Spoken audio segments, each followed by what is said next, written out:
Ayon sa kasulatan, ayon sa mga nakaraan, ayon sa mga nangyayari noon at sa nangyayari ngayon, tayong mga Pilipino raw ay may ugaling magnanakaw mula pa nung unang panahon hanggang sa kasalukuyan.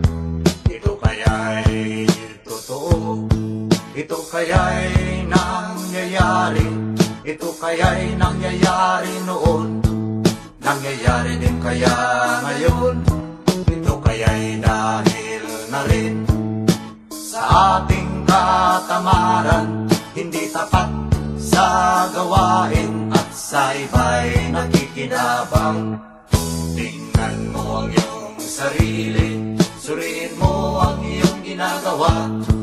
Ikaw ba'y isang magnanakaw, ang taong mapagsamantala? Hindi nagpapapawis, hindi lumuluha, ginagamit ang galing sa hindi tamang gawa.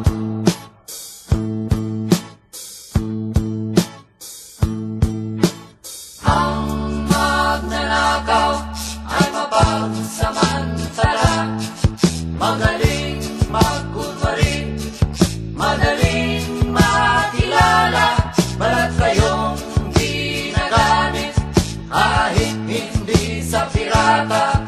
Magnanakaw pa rin ang nakikita sa kanya.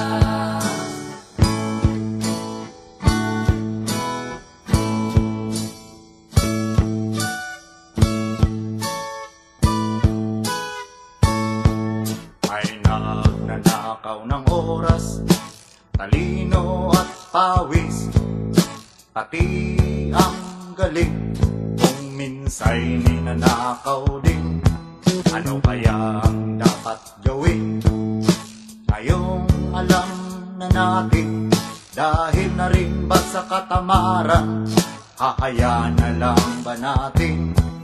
Tingnan mo ang iyong sarili, suriin mo ang iyong ginagawa. Ikaw ba'y